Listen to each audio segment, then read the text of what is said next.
a lot of conclusion and conclusions, and there's very little difference in what we're looking at and where we want to be, where we want to go. And so I just want to thank you for spending time. I know you're going to be over here for a couple of days, and maybe we'll be surprising us on New Year's Eve. That'll be fine. Oh, thank you. And it's wonderful seeing you and Sarah and your whole group. Very talented group. We've done very good work together, and it'll continue. So thank you very much, baby. Thank you. Thank you very much. Thank you, Mr. President. Thank you. I have to say that in addition to what I said, that we've never had a friend, even close, a friend, as President Trump in the White House. I think he's been extraordinary in his friendship and his support for Israel, his principled positions, his willingness to just cut through and get to the essence of things. And I don't say that as a compliment. I just mean it. People have heard me say that behind your back, Mr. President, many times. But I want to say something else. I think we have a partnership, if I can quote you, second to none. I think it's allowed us to do enormous things. You know, people said there was a different conception at one time, which means that America can advance its interest in the Middle East if it opens a lot of daylight between it and Israel. And President Trump has done the exact opposite. He's achieved remarkable things in the Middle East because we work together.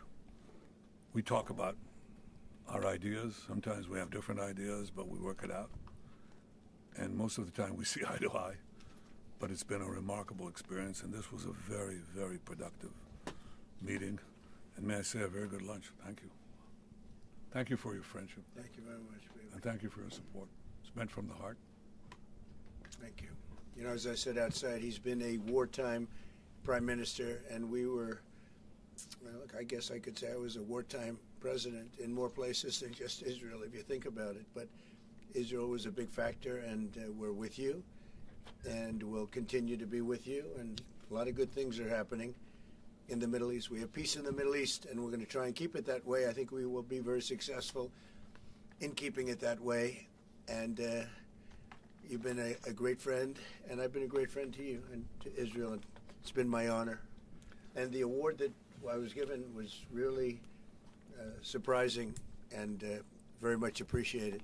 Well, President Trump has broken so many conventions to the surprise of people, and then they figure out, oh, well, maybe, you know, he was right after all.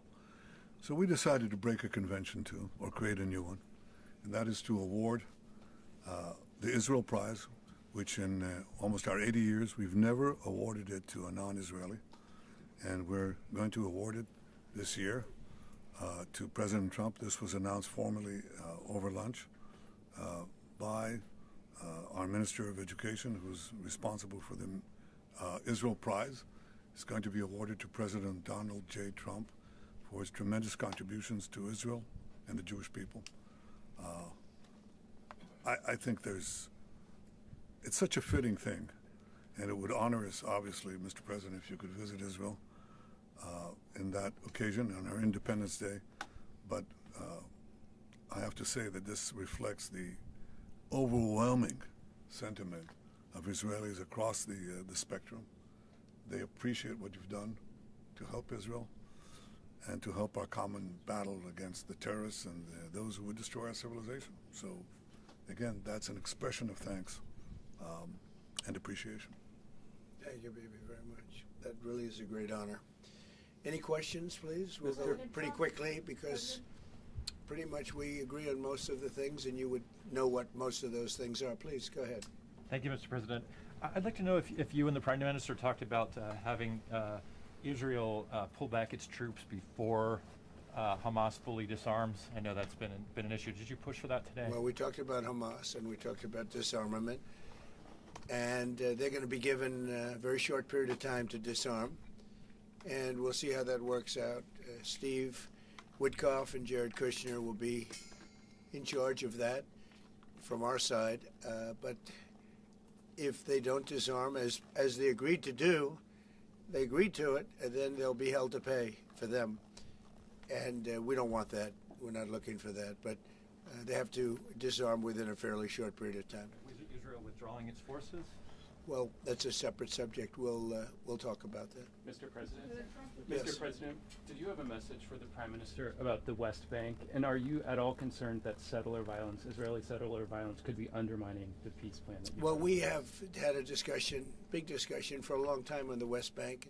And I wouldn't say we agree on the West Bank 100%, but we will come to a conclusion on the West Bank. If I could ask, what is the disagreement? Well, I don't want to do that. It'll be announced at an appropriate time. But he will do the right thing. I know that. I know him very well. He will do the right thing.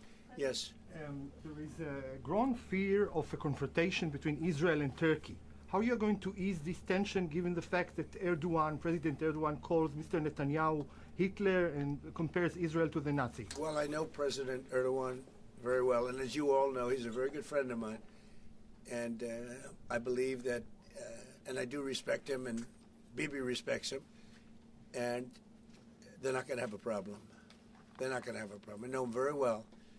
And you've seen me do things with President Erdogan and Turkey that nobody else could have done. We're not going to have a problem. He's done a fantastic job. I'm with him all the way. I'm with Bibi all the way. Nothing's going to happen. Yes. Mr. President, are you concerned that Israel is not moving quickly enough to phase 2 of the peace plan? Well, I'm not concerned about anything that Israel's doing. I'm concerned about what other people are doing or maybe aren't doing. But I'm not concerned. They've lived up to the plan. They're strong. They're solid. And sometimes they don't understand when somebody violates something that you want to give them a second chance. Well, we'll give them a couple of second chances. But no, Israel's lived up to the plan 100%. Don't forget, we made the plan possible by taking out Iran. And speaking of Iran, I hope they're not trying to build up again, because if they are, we're going to have no choice but very quickly to eradicate that buildup. So I hope Iran is not trying to build up, as I've been reading that they're building up weapons and other things. And if they are, they're not using the sites that we obliterated, but they're using possibly different sites. We know exactly where they're going, what they're doing, and I hope they're not doing it because we don't want to waste the fuel on a B-2. It's a 37-hour trip both ways. I don't want to waste a lot of fuel. Okay? Mr. President Trump, just after your last remarks regarding the pardon request of Prime Minister Netanyahu, Herzog office told us that you have not talked after the official request of Prime Minister Netanyahu pardon. Can you clarify to us, did you talk about it? Which request are you talking about? With the President Herzog, the Israeli President Herzog. Did you talk with him directly? President Erdogan? Herzog. The Israeli President So you're talking Herzog. about pardon? Yeah. Oh, well, you got to say that. No, I think he's going to be in great shape. He's a wartime prime minister at the highest level. He's achieved tremendous success. And I'll say it, if you had 8 out of 10 prime ministers in his position right now, or before right now, maybe, you wouldn't have Israel any longer. Israel would not exist. I'd say two of them would, and 8 of them wouldn't. Those are not good odds. You needed a very special man to really carry through and really help Israel through this horrible jam. These are major factions, and it started with our negotiation with Iran. I think it probably started with Soleimani. That was really where you mentioned that today, which started with Soleimani. Bad guy, doing bad things, hurting a lot of people, killing American soldiers and other soldiers. But it started right there, would probably be the starting point. And then from that point forward, but you have a wartime prime minister at the highest level. There could be other wartime prime ministers, but they'd lose. He won. And I think the people of Israel appreciate it. I think a lot of the people in the world appreciate it, actually. And because of that victory, we were able to get peace in the Middle East. If you had a different kind of a personality, if you had a weak person or a stupid person, and there are plenty of both of them, you would not have had success, and you might not have Israel. And you report for Israel. I know you're very proud of it and you do a great job. You might not have a job because there might not be an Israel right now if you had a different prime minister. That's a big statement, but to me it's a very simple statement to make. I'm looking at Pete Hegseth and he's sort of nodding. If they don't have a strong prime minister, Pete, you might not have Israel today. I think he'll go down in the record books. And, you know, I was a big help. I'll be honest with you, big help. Somebody said in the room, if you don't have Trump, you needed a proper combination of everything. And if you didn't have that combination, which they had, you would not have an existing Israel right now. And the people of Israel know it. That's why they like me, and it's why they actually like him. He's got a little bit of a love-hate more than I do over there. But you know what? Even the haters have a lot of respect for him. There's a lot of jealousy about him. A lot of jealousy. Jealousy is a bad word. But I believe you would not have Israel right now. So it's a big deal. Yeah, please. Mr. President, a recent poll showed that as many as half of Gazans would be willing to leave the Gaza Strip if afforded the opportunity to do so. Back in February, you said that all Gazans should be resettled. I heard that number today. Half of Gaza would leave. I've always said it. I said if they were given the opportunity to live in a better climate, they would move. They're there because they sort of have to be. I think it would be a great opportunity. But let's see if that opportunity presents itself. But we're helping the people of Gaza a lot. So is Israel, by the way. So we'll see what happens. But I saw that there was a poll. It was actually more than half the people would leave if they were given the opportunity. And I've been saying that for a long time. To me, it was common sense. So it's interesting. Why wouldn't countries accept them? Look, let's not talk about it because we don't want the controversy. Right now, we're helping Gaza. But if they were given the opportunity, I think even higher than that, the group that did the poll is usually, I call them negative pollsters. You have a lot of them. And yet this poll was, I think, very accurate, other than it would be more than half the people if given the opportunity. But they haven't been given that opportunity. So we'll see what happens. Mr. President, have you reached a point of understanding regarding Syria? We do have an understanding regarding Syria. Now, with Syria, you know, your new president, I respect him. He's a very strong guy, and that's what you need in Syria. You can't put a choir boy. You can't put somebody that's a perfect person. Everything's nice, no problems in life. You have the opposite there. He's a strong guy. We get along with him great. I can't ask for any more. He's been with us all the way. We had that mishap with ISIS, and he was with us all the way. He was fighting us. You know, he was fighting them. So I hope Israel. I'm sure that Israel and him will get along. I will try and make it so that they do get along. I think they will. Bibi, do you have anything to say about that? Yeah, well, our interest is to have a peaceful border with Syria. Our interest is to have, and we openly say it, we want to make sure that the border area right next to our border is safe. We don't have terrorists, we don't have attacks, and we also want to secure our Druze friends. And by the way, I think not only the Druze, but other minorities, especially the Christians, should be protected as well in Syria and throughout the Middle East and in Nigeria. In your efforts, we back completely because Christian communities are beleaguered around the world and especially in the Middle East, but in parts of Africa too. And we stand for the same thing. And don't forget, it was President Erdogan that helped very much get rid of a very bad ruler of Syria. That was President Erdogan. And he never wanted the credit for it, but he really gets a lot of credit. Bibi agrees with that. I agree with. I mean, I know it. And President Erdogan should get a lot of good credit for what he did. He got rid of some very bad people. And, you know, they've been wanting to do that for 1,000 years with different names, but for 1,000 years in Syria. President Erdogan did it, and we give him a lot of credit. I give him a lot of credit. But I think it's going to work out well between Syria and Israel. Mr. President, about Lebanon.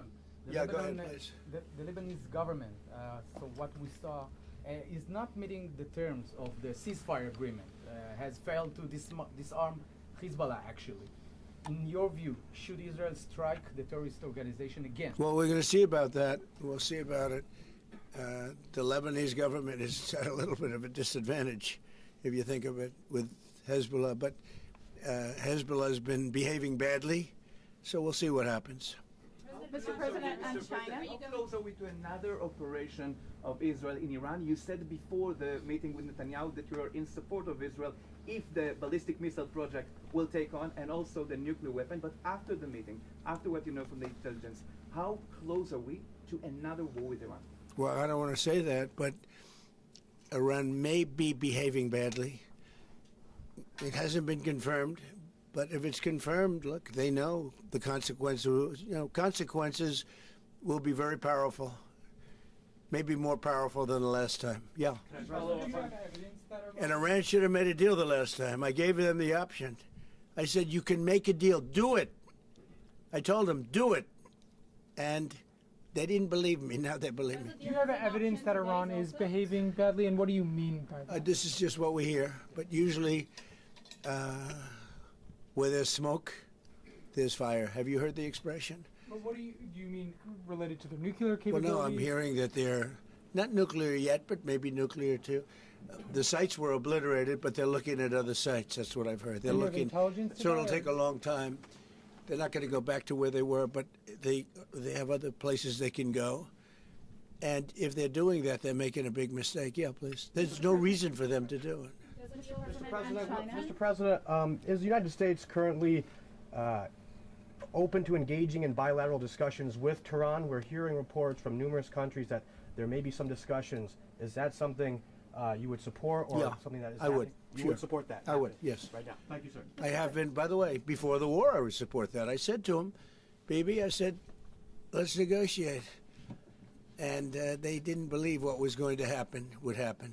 Yes, ma'am. On China, so China's been doing naval exercises basically to test encircling Taiwan. Can you explain to us what your knowledge is of that? What do you think about that? Have you had any discussions with China? Well, I have a great that? relationship with President Xi, and he hasn't told me anything about it. I certainly have seen it, but he hasn't told me anything about it, and I don't believe he's going to be doing it.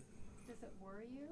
No, nothing worries me. But nothing. you said where there's smoke, there's fire, right? So if you're if you're doing naval exercises and air exercises. Well, I've been doing naval exercises for 20 years in that area.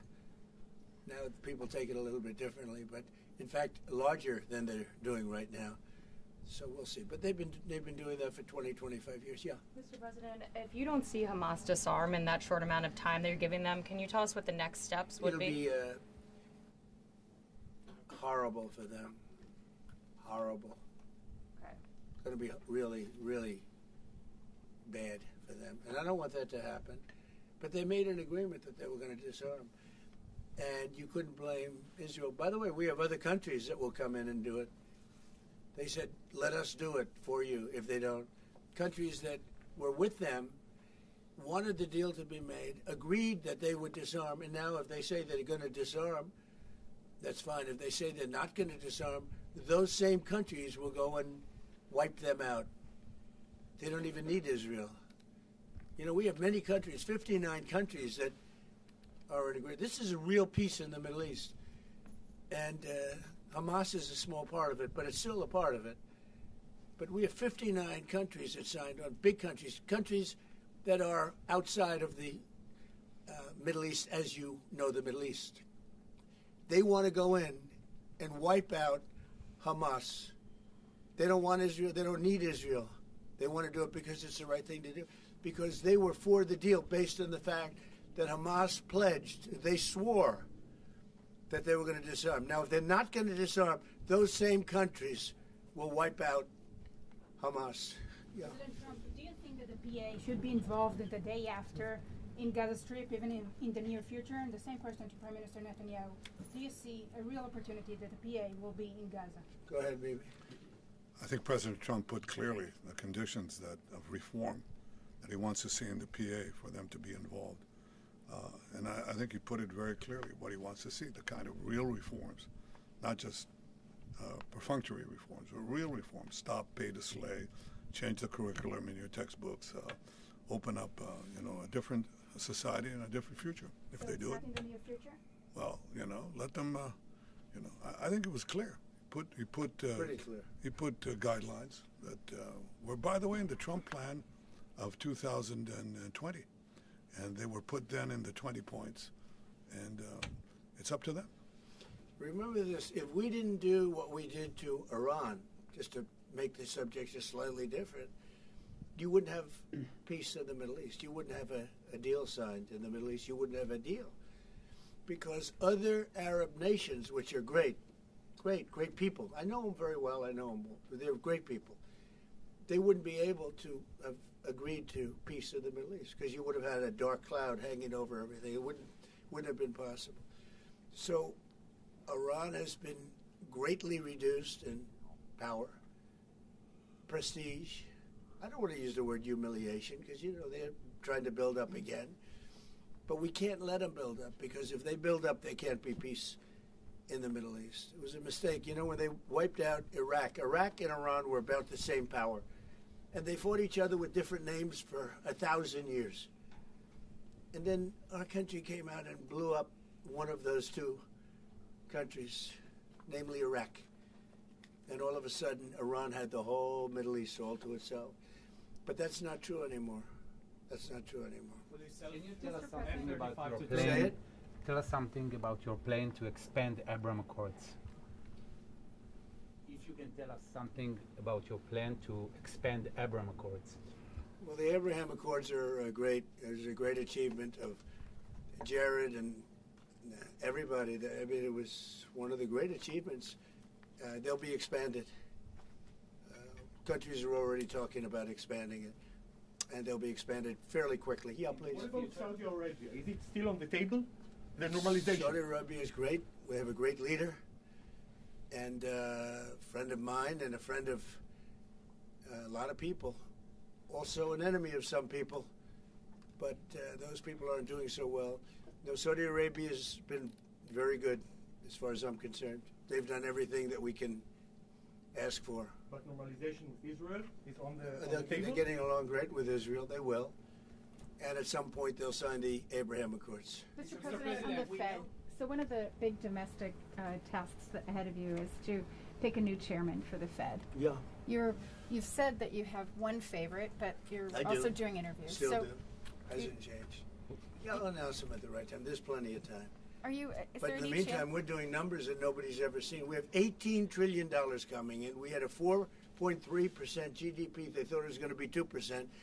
And that's despite the Democrat shutdown. Had the shutdown not occurred, we would have had an extra 1.25. Think of that. We are doing, and also despite the fact that we have a fool at the Federal Reserve. I mean, Biden reappointed him, and it's too bad. You would have thought he wouldn't have done that. But he's an absolute fool who's building a new Federal Reserve, or he's doing a renovation of a building. Maybe he's up to $4.1 billion to do a renovation of a few very small buildings. It's the highest price in the history of construction. He's spending more money than any building has ever spent per square foot on the renovation of, as an example, I'm doing a magnificent, big, beautiful ballroom that the country has wanted, the White House has wanted for 150 years. It's a massive job, and it's a tiny fraction of that number, and we're under budget and ahead of schedule. Now it's bigger than I told you. After realizing we're going to do the inauguration in that building, it's got all bulletproof glass. It's got all drone. They call it drone-free roof. So drones won't touch it. It's a big, beautiful, safe building, but it's a big project for a tiny fraction of that. We're under budget and ahead of schedule, and they've wanted it for 150 years. Think of it: the Federal Reserve building, 2 buildings there. They don't know what they're doing. They're way over budget. I mean, almost. This was built during the Biden administration, and I rode by it the other day, and it's headed by the head of the Federal Reserve. Too late, too late, Powell. Too late because he's always too late with interest rates, except before the election. It was too early because that would have helped. That was supposed to help get her elected. It had no impact. We won all 7 swing states. So what do you But think of, but no. We're thinking about bringing a suit against Powell for incompetence. Because think of it, these aren't outstanding buildings. These are small buildings. He's at $4 billion more. It's going to end up costing more than $4 billion. $4 billion. It's the highest price of construction. Again, Democrats, highest price of construction per square foot in the history of the world. There's never been. Gorgeous monuments are built for a much smaller price. So we're thinking about bringing a gross incompetence, what's called gross incompetence lawsuit. It's gross incompetence against Powell. And it was his baby. And the guy's just incompetent. I mean, there's nothing you can do about it. He's just a very incompetent man. But we're going to probably bring a lawsuit against him. Thank you all very much. I appreciate it. Bibi, congratulations. Mr. President, when do you expect an announcement then on Powell's replacement? January sometime. And will you ask Jay Powell to resign from Well, the he should board resign. entirely? You know, it'd be a favor to the nation. But he's come close. I mean, we're getting pretty close. I would fire him. I'd love to fire him, but we're so close. You know, maybe. But maybe I still might. Will you sell F-35 to Turkey? Say it. Are you going to approve a selling of F-35 to the Turkish? We're thinking about it very seriously. And what is What your prevented- reaction We'll be to okay. this? They'll never use it. Thank you, press. I promise Thank you, they'll press. never use it. Thank you, press. Thank you, press. Thank you, everybody. Thank you, press. Never use it. All right, head this way.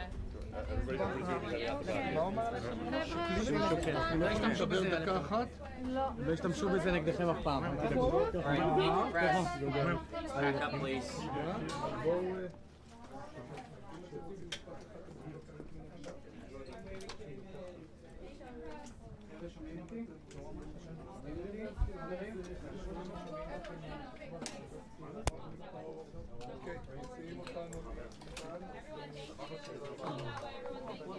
Thanks, Danny. Thanks for your help. See you in just a minute.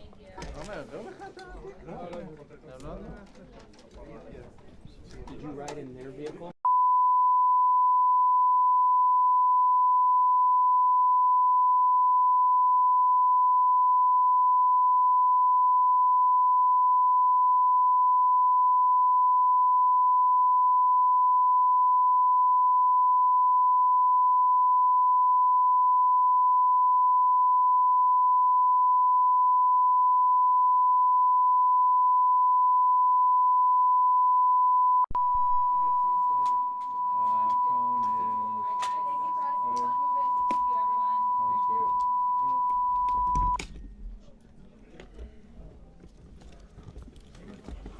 Grace, can you hold up?